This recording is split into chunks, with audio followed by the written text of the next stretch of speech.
വിശുദ്ധ യോഹന്നാൻ എഴുതിയ സുവിശേഷം 3-ാം അധ്യായം 1 മുതൽ 12 വരെയുള്ള തിരുവചനങ്ങൾ. ഫരിസേയരിൽ നിക്കോദേമോസ് എന്നു പേരായ ഒരു യഹൂദ പ്രമാണി ഉണ്ടായിരുന്നു. അവൻ രാത്രി യേശുവിന്റെ അടുത്ത് വന്ന് പറഞ്ഞു, റബ്ബി, അങ്ങ് ദൈവത്തിൽ നിന്ന് വന്ന ഒരു ഗുരുവാണെന്ന് ഞങ്ങൾ അറിയുന്നു. ദൈവം കൂടെയില്ലെങ്കിൽ ഒരുവനും നീ ചെയ്യുന്ന ഈ അടയാളങ്ങൾ പ്രവർത്തിക്കാൻ കഴിയുകയില്ല.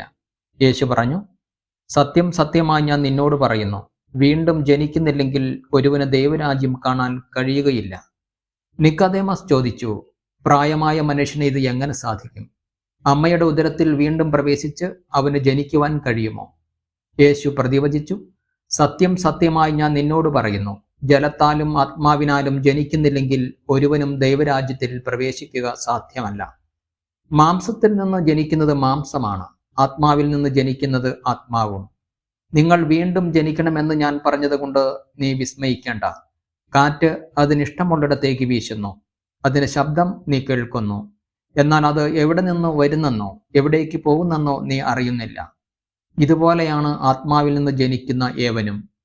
ഇതെല്ലാം എങ്ങനെ സംഭവിക്കും എന്ന് നിക്കോദേമോസ് ചോദിച്ചു. യേശു പറഞ്ഞു, നീ ഇസ്രായേലിലെ ഗുരുവല്ലേ, എന്നിട്ടും ഇക്കാര്യമൊന്നും മനസ്സിലാകുന്നില്ലേ? സത്യം സത്യമായി ഞാൻ നിന്നോട് പറയുന്നു, ഞങ്ങൾ അറിയുന്നവയെപ്പറ്റി സംസാരിക്കുന്നു, കണ്ടവയെപ്പറ്റി സാക്ഷ്യപ്പെടുത്തുന്നു, എന്നിട്ടും ഞങ്ങളുടെ സാക്ഷ്യം നിങ്ങൾ സ്വീകരിക്കുന്നില്ല. ഭൗമിക കാര്യങ്ങളെപ്പറ്റി ഞാൻ പറഞ്ഞത് നിങ്ങൾ വിശ്വസിക്കുന്നില്ലെങ്കിൽ സ്വർഗീയ കാര്യങ്ങൾ പറഞ്ഞാൽ എങ്ങനെ വിശ്വസിക്കും? നമ്മുടെ കർത്താവ് മിശിഹായിക്ക് സ്തുതി.